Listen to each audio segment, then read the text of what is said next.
أعوذ بالله من الشيطان الرجيم. بسم الله الرحمن الرحيم. يا أيتها النفس المطمئنة ارجعي إلى ربك راضية مرضية فادخلي في عبادي وادخلي جنتي.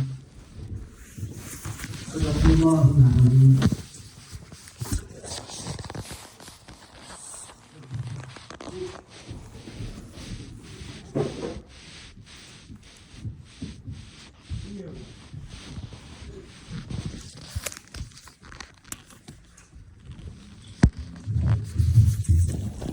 الحمد لله رب العالمين والصلاة والسلام على سيدنا محمد وعلى آله وصحبه أجمعين. أما بعد فأعوذ بالله من الشيطان الرجيم. بسم الله الرحمن الرحيم. إنما يوفى الصابرون أجرهم بغير حساب.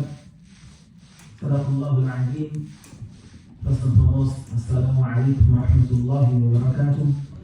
All praises to Allah subhanahu wa ta'ala, who created us in physical forms, who instilled within our bodies and souls and surrounded and enveloped us with His blessings and His favors. We ask Allah subhanahu wa ta'ala that He makes us amongst the grateful, thankful servants. Allah subhanahu wa ta'ala allow His favors to persist and increase, and Allah subhanahu wa ta'ala increases in thankfulness, and Allah subhanahu wa ta'ala protect and preserve us from all harms of the dunya and the akhirah. Alhamdulillah, we in the first Jum'ah of Ramadan, a blessed day, the Eid of the week, the day of Friday, Jum'ah, and we are in the blessed month of Ramadan, which is light upon light. This is a month in which good deeds are multiplied, the reward is multiplied many, many folds, and that's by virtue of the blessedness of the sacred month of Ramadan. The Prophet ﷺ mentioned in the hadith that the one who fasts in the month of Ramadan, and this hadith is narrated by Sayyidina Abu Hurairah radiallahu anhu, Nabi sallallahu alayhi wa sallam, قال كل عمل ابن آدم له الحسنة بعشر أمثالها إلى 700 ضعف. The Prophet sallallahu alayhi wa sallam said that any action that a human being does, the reward for that action is multiplied by 10 all the way to 700. 10 all the way to 700. The norm is every good deed is multiplied by 10. And in the month of Ramadan, it gets multiplied by 70, which takes it to 700. And the Prophet ﷺ said, إِلَّا الصِّيَامَ فَإِنَّهُ لِي وَأَنَا أَجْزِي بِهِ. So Allah subhanahu says that every action a human being does is got a set reward. The minimum is you get 10 rewards, the maximum is you get 70 rewards. And anything in between that, depending on the person's sincerity and depending on the speciality of the time or the place the person is in. Except for fasting, fasting is for me, I will reward the fasting. The Prophet ﷺ, we know there's numerous actions that they are multiplied, the reward is multiplied depending on the thing that they're connected to. So there are certain actions that when you do them, depending on what is connected to, the reward is multiplied. So for example, the Prophet ﷺ said that the one who prays in the haram, the one who prays in Makkah al-Mukarramah in the haram, one prayer is multiplied by 100,000. Okay? That is because of Sharaful Makan, is because of the nobility and the speciality of that sacred place. Yeah, one good deed gets multiplied by 100,000. And the Prophet said the one who prays in Masjid al-Nabawi, the Mosque of the Prophet gets multiplied by 1,000. And one who prays in Masjid al-Aqsa gets multiplied by 500. Yeah. So this is in connection to those special places. The Prophet so sometimes the reward gets multiplied because of its connection to a special place. Sometimes the reward gets multiplied because of its connection to a special time. The Prophet said, for example, the month of Ramadan, the Prophet said, the one who Umratun fi Ramadan ta'adilu fi hajjatin. The Prophet said that in Umrah in the month of Ramadan is equal to a Hajj. And the Prophet in one relation said, بِحَجَّةٍ مَعِي, is equal to doing Hajj with me. The one who does an Umrah in Ramadan, it is equal to a Hajj. In one hadith, in the Sahihain, in Sahih Bukhari, Sahih Muslim, another relation the Prophet is reported to said the Hajj with the Prophet. So that's the speciality of the time of Ramadan. So certain actions get multiplied by time, certain actions get multiplied by days. And this is the mercy and the favor of Allah subhanahu wa ta'ala. Allah subhanahu wa ta'ala wants us to be forgiven. Allah subhanahu wa ta'ala wants us to meet Him on Judgment Day with mountains of good deeds. So Allah subhanahu wa ta'ala creates so many different places of virtue that multiply good deeds, and so many times of virtue that multiply good deeds. In this month of Ramadan, we have Laylatul Qadr. خير من ألف شهر. Laylatul Qadr is better than 1,000 months of worship. The one night of worship is better than 1,000 months of worship. 1,000 months is 80 odd years. That is a good lifetime. Someone who had a good, lengthy life, imagine the whole that was filled with the worship of Allah subhanahu wa ta'ala. For one night in the month of Ramadan, a person receives the reward of all that and lifetime worship. And it's not just fixed to that. Laylatul Qadri khayrun min alfi shahr. Not Laylatul Qadri is equal, but Laylatul Qadri is better than 1,000 months. So that's the speciality of this month of Ramadan. And all of the month of Ramadan, the speciality is connecting back to the Quran. Shaykh Ramadan الذي أنزل فيه القرآن. The month of Ramadan is the one wherein the Quran was revealed. And the Quran is Kalam Allah, is the words of Allah subhanahu wa ta'ala. And the speciality of the words of Allah subhanahu wa ta'ala, they honor the time, they honor the place. They bring honor to time, they bring honor to place. And look how weighty and special the words of Allah subhanahu wa ta'ala. Look how weighty they are. The words coming from Allah subhanahu wa ta'ala, the Lord and Creator of all of humankind. Coming through the chief of all the angels, Sayyidina Jibreel alayhi salam. Being delivered to the chief of all prophets, in fact the chief of all creation of Allah subhanahu wa ta'ala, Sayyidina Muhammad sallallahu alayhi wa sallam. And being delivered to the best of ummahs, which is the ummah of the Prophet sallallahu alayhi wa sallam. Everything that the Quran is connected to is peak excellence. Best of the angels. The delivery service is the best of the angels. The destination is the best of prophets. The beneficiaries are the best of ummahs. Look at the speciality that we attain from being connected to the Quran. So I mentioned earlier that this is the month that we should be connecting to the Quran, trying to recite the Quran as much as we can.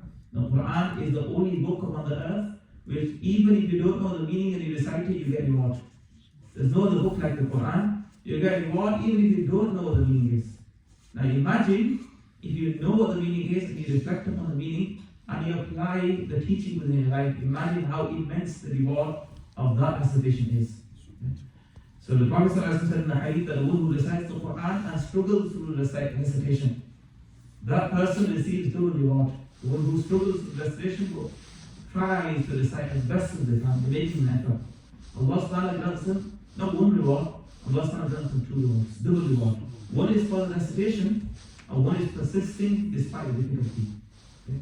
Many of us, we find difficulty in reciting the Quran. Many of us are trying to learn the Quran, how to recite it correctly.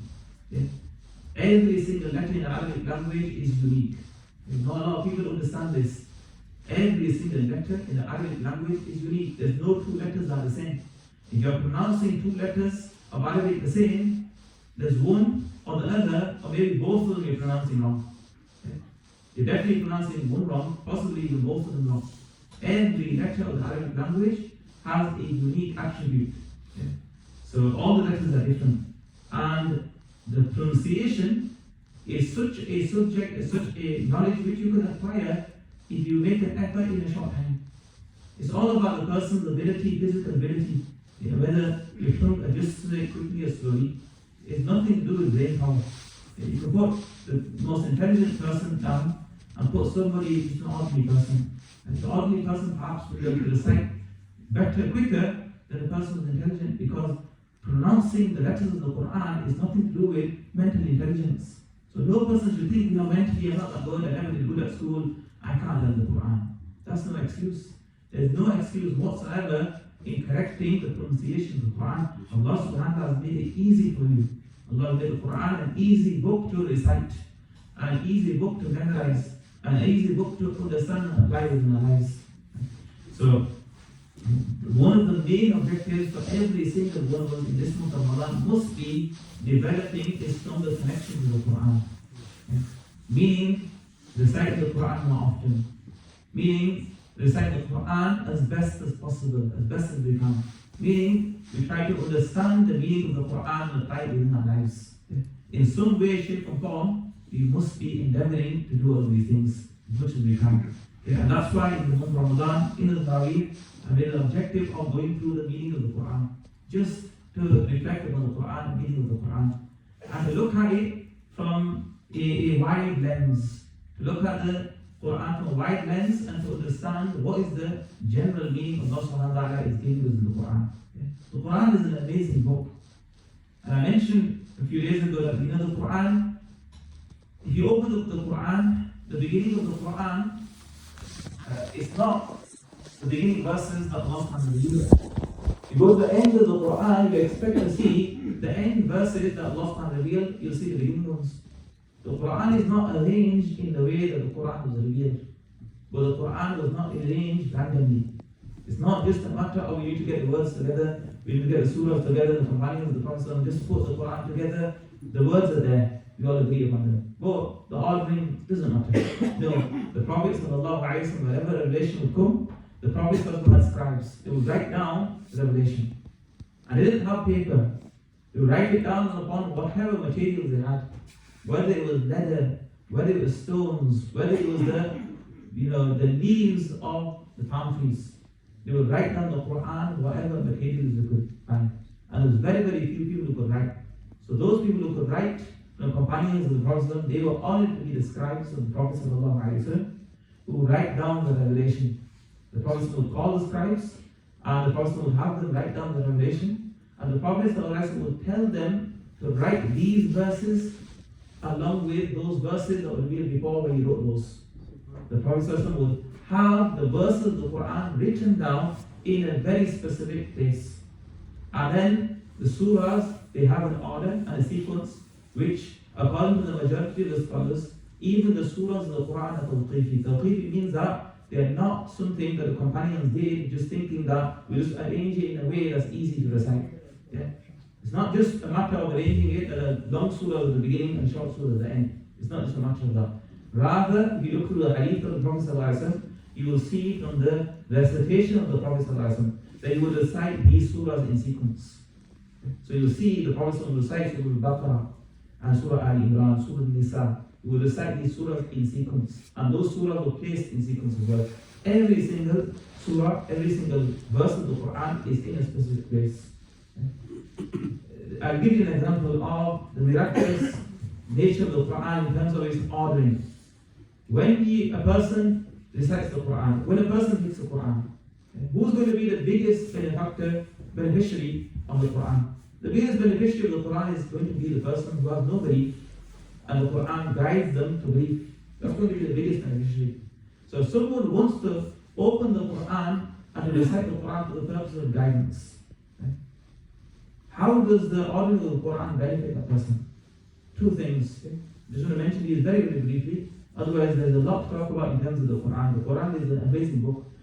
Number one, the very first surah of the Quran Allah subhanahu wa ta'ala placed in the Quran and inspired the Prophet and the companions to place in this order is Surah Al-Fatiha. Surah Al-Fatiha, what does it do? It gives you two things. Number one, it brings a mentality in how you're approaching the Quran. Surah Al-Fatiha brings the mentality in how you're approaching the Quran. The Quran is the words of Allah subhanahu wa ta'ala. When you recite Surah Al-Fatiha, and when you're reciting it, the meaning is not in the words of Allah subhanahu wa ta'ala. The meaning of Surah Al-Fatiha is not recitation of the words of Allah subhanahu wa ta'ala. The meaning of Surah Al-Fatiha is we are speaking to Allah subhanahu wa ta'ala. It's not Allah speaking to us. The Quran is normally expected to be Allah speaking to us, but Surah Al-Fatiha is us speaking to Allah. Why? Because when you come to the Quran, you're coming to Allah subhanahu wa ta'ala. Allah's not coming to you, you're coming to Allah subhanahu wa ta'ala, seeking from Allah subhanahu wa ta'ala. And the greatest of things you can seek is guidance. in Surah Al-Fatiha. Surah Al-Fatiha in summary is a dua. Surah Al-Fatiha is a dua, but it doesn't begin with the dua section. The dua section actually comes not the first verse, second, third, fourth, fifth verse. The 7 verses only in Surah Al-Fatiha. The fifth verse is where the dua begins. Ihdina as-siratal mustaqim. Guide us along the straight path. The ultimate objective of this life is to attain guidance. If you haven't attained guidance, then it doesn't matter what you attain in life, you're at risk. Guidance is the only thing that you can leave the dunya with and be in profit. Allah subhanahu wa ta'ala is preparing reward for you if you leave the dunya with guidance. So the greatest thing we can ask Allah subhanahu wa ta'ala is guidance. Allah subhanahu wa ta'ala teaches us to ask that. But then Allah subhanahu wa ta'ala doesn't just teach us what to ask. Allah subhanahu wa ta'ala also teaches us how to ask. How do you ask? You don't just come to Allah subhanahu wa ta'ala. Allah's not like a neighbor you can knock on the door and say, can I borrow some salt? Can I borrow this? Can I take this? I need your help. Allah subhanahu wa ta'ala is the King of Kings. Imagine you went to the door of a king. What do you go to the king for? How do you go to the king? How do you dress? How do you speak? How do you carry yourself? Allah subhanahu wa ta'ala teaches in Surah Al-Fatiha. Now before you come to Allah subhanahu wa ta'ala, bring the gift of praise. Alhamdulillahi Rabbil Alameen. We begin Surah Al-Fatiha not asking Allah subhanahu wa ta'ala immediately. We begin firstly by praising Allah subhanahu wa ta'ala. We are not worthy to be standing before Allah subhanahu wa ta'ala.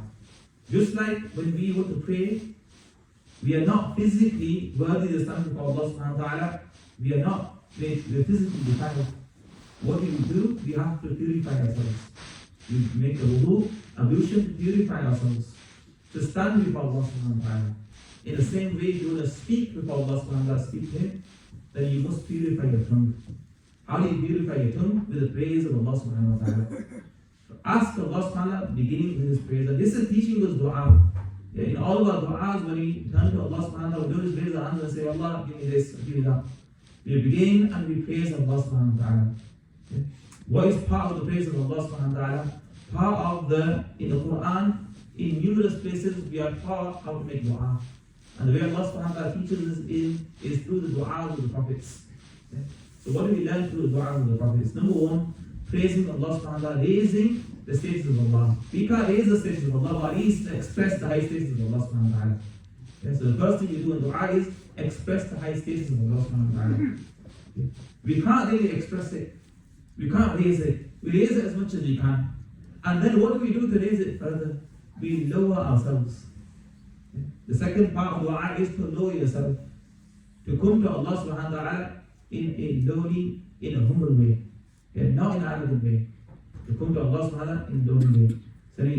Sayyidina Zakaria alayhi salam, when he asked Allah subhanahu wa ta'ala for a child, he said to Allah subhanahu wa ta'ala, Ya Allah, my bones are weak, my hair is grey. But I will never become hopeless in doing dua to you. And this is my state. But I will never be hopeless in asking from you. Okay? So Allah subhanahu wa ta'ala teaches us to do al-Fatiha. Number one, it teaches us to communicate with Allah subhanahu wa ta'ala and come to Allah subhanahu wa ta'ala with a pure mind. Number one. The second thing is that once you have Surah Al-Fatiha, Surah Al-Fatiha is an introduction to the entirety of the Quran. Okay? The scholars say the whole of the Quran is present within Surah Al-Baqarah. You can find everything of the Quran in Surah Al-Baqarah. Literally, you can find everything of the Quran in Surah Al-Baqarah. All of Surah Al-Baqarah is present in Surah Al-Fatiha. Everything in the Quran you can find in Surah Al-Fatiha. Yeah? Directly or indirectly, you can find the entirety of the Quran in Surah Al-Fatiha. This is why it's called Kitab, the mother of the remainder of the book. And in all of Surah Al-Fatiha, some of the scholars have added, all of Surah Al-Fatiha is present in Bismillah ar-Rahman ar-Rahim. All of the meaning of Surah Al-Fatiha which carries the entirety of the Quran with it. And all of Surah Bismillah ar-Rahman ar-Rahim is present within the Ba Bismillah ar-Rahman ar-Rahim. Okay, how is this possible? It's not impossible, there's no exaggeration. Some of the scholars said that all of what's in the Ba is in the dot of the Ba. Yeah? So that might be going a bit over the edge, now we just speak words. Yeah? There's an interpretation for that, by the way. There's an interpretation. But what does it mean by everything of the Quran is in Surah Al-Baqarah? You will find all of the injunctions, Shahada, Salah, Zakat, Hajj, fasting. You will find marriage, divorce, life, death, guidance, misguidance, prophets, believers, disbelievers, you will find everything mentioned in Surah Al-Baqarah. You will see in Surah Al-Baqarah a mention of everything that's mentioned in more detail or with a different approach in other parts of the Quran. You will find in Surah Al-Baqarah. And in Surah Al-Baqarah, how is Surah Al-Fatiha a summary of Surah Al-Baqarah, which is a summary of the Quran? How is it? How? The way is that you can divide the Quran into three. First of all, you have a third of the Quran, which is the attributes of Allah subhanahu wa ta'ala, beliefs basically, beliefs, attributes of Allah subhanahu wa ta'ala, judgment day, life after death, all of that is one third of the Quran. The Meccan period, the surahs heavily focus on this. The Meccan surahs were revealed earlier, they focus on this because that was the problematic belief of the people of Mecca. The associate partners of Allah subhanahu wa ta'ala, Allah emphasizes His oneness. They didn't believe in life after death, resurrection. Allah emphasizes that. One third of the Quran is life after death, attributes of Allah subhanahu wa ta'ala beliefs. The second third of the Quran is stories of the prophets, or just stories in general. Stories of prophets, of the awliya of the past, of the good people and the bad people. Okay? All of these are mentioned as a lesson for us in the Quran. Then the third section you've got is injunctions. Okay? Things that we must do or we must not do. In Surah Al-Fatiha, He will mention of all of these. First of all, you have a mention of Allah subhanahu wa ta'ala. Allah subhanahu wa ta'ala throughout the Quran mentions His attributes. You've got two types of attributes. Asma'ul Jalal, attributes of beauty which draw you towards Allah subhanahu wa ta'ala. And Asma'ul Jalal, attributes of awe, which humble you before Allah subhanahu wa ta'ala. Allah subhanahu wa ta'ala is Al-Qahhar, the one who is hugely powerful. He is Al-Jabbar, the one who can impose His power over others, okay, where He can't be imposed over Him. So all of these attributes are mentioned in the Quran. Allah subhanahu wa ta'ala mentions in Surah Al-Fatiha, He is Ar-Rahman Ar-Rahim, the attributes of Jamal. He says, Maliki Yawmiddin, the owner of Judgment Day. The owner of the day of judgment. The day of judgment is the most fearful day that anybody can imagine. Allah subhanahu wa ta'ala says that this is a day that will make young children grow old with age. It's a day where young children grow old with age, meaning out worry a person will become old. That's the worry of Judgment Day. Nobody will be able to directly speak to Allah subhanahu wa ta'ala. People will go from prophet to prophet to prophet. No prophet will be able to even go to Allah subhanahu wa ta'ala and directly speak to Allah subhanahu wa ta'ala except the Prophet Muhammad sallallahu alayhi wa sallam. That's a special status Allah's given him. The Maqam Mahmud, the special status Allah's given him. But the Judgment Day is a dreadful day. So Allah subhanahu wa ta'ala mentions an attribute which brings awe. Both of these types of attributes are mentioned. Then what you have Malik Yawmiddin, you have a mention of Judgment Day itself. So one third of the Quran is talking about life and death and those things. Then the other third of the Quran, you have the stories of the good and the bad people from the past. What do we say? إِهْدِنَا الصِّرَاطَ الْمُسْتَقِيمَ صِرَاطَ الَّذِينَ أَنْعَمْتَ عَلَيْهِمْ غَيْرِ الْمَغْضُوبِ عَلَيْهِمْ وَلَا الضَّالِّينَ. Guide us along the path of those you bless. They're the good people. غَيْرِ الْمَغْضُوبِ عَلَيْهِمْ وَلَا الضَّالِّينَ. Not those who earn the anger, not those who are astray. They're the bad people. All the stories of the Quran, in summary, they're about the good people and the bad people. Allah subhanahu wa ta'ala mentions that. And then Allah subhanahu wa ta'ala, the last third is injunctions. إِيَّاكَ نَعْبُدُ وَإِيَّاكَ نَسْتَعِينُ. Allah subhanahu wa ta'ala summarizes our lives. That what's the purpose of our lives? وَمَا خَلَقْتُ الْجِنَّ وَالْإِنسَ إِلَّا لِيَعْبُدُونَ. That I didn't create jinkind and humankind except to worship. Allah subhanahu wa ta'ala created us for worship. So the purpose of our life is to worship Allah subhanahu wa ta'ala. He said, إِيَّاكَ نَعْبُدُ وَإِيَّاكَ نَسْتَعِينُ. You alone we worship and you alone we seek aid of. The one part of our life which is the objective of our lives is to worship you. You are the object, you are the direction of our worship and you are the objective of our worship. So we worship you, we direct ourselves towards you with worship. So one aspect of life is worship of Allah subhanahu wa ta'ala. The remainder of our life is our needs from Allah subhanahu wa ta'ala. وَإِيَّاكَ نَسْتَعِينُ. And you alone we seek aid of. So it summarizes the whole life of the human being. The whole life of the human being is either the worship of Allah subhanahu wa ta'ala or the needs that a human being needs. Both of these are from Allah subhanahu wa ta'ala. The worship is directed from Allah subhanahu wa ta'ala and the needs are received from Allah subhanahu wa ta'ala and the human being receives those. So Surah Al-Fatiha, the entirety of it encapsulates the Quran. And all of that is in Bismillah ar-Rahman ar-Rahim. In which manner?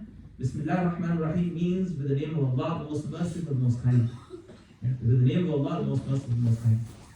What is the whole purpose of the Quran? To connect the slave to Allah subhanahu wa ta'ala. So we begin with the name of Allah subhanahu wa ta'ala, the most merciful, the most kind. We take aid by Allah subhanahu wa ta'ala. We can't do anything by ourselves. What I'm doing is with the power of Allah subhanahu wa ta'ala, with His name. Okay? So that is taking aid and connecting back to Allah subhanahu wa ta'ala. All of that is present in the ba. In the Arabic language, the ba is not a letter, not just a letter. The ba is a word. Bi means with. And al-ba will insert, the ba is to connect. The ba is for connection. The whole purpose of the revelation is to connect creation to the creator. So everything comes back to the ba of Bismillah ar-Rahman ar-Rahim, connecting the creation to the creator. That's what revelation is for, the whole purpose of it. And I mentioned, some scholars said the dot, the ba, it can be summarized in the dot. The dot is one dot. In reality, nothing exists, is only Allah. There's a relationship between us and Allah, but we're nothing as well. Only Allah exists. And that's one of the understandings of the summarization of the Quran in Surah Al-Fatiha. نستطيع إن شاء الله تعالى وآخر دعوانا الحمد لله رب العالمين.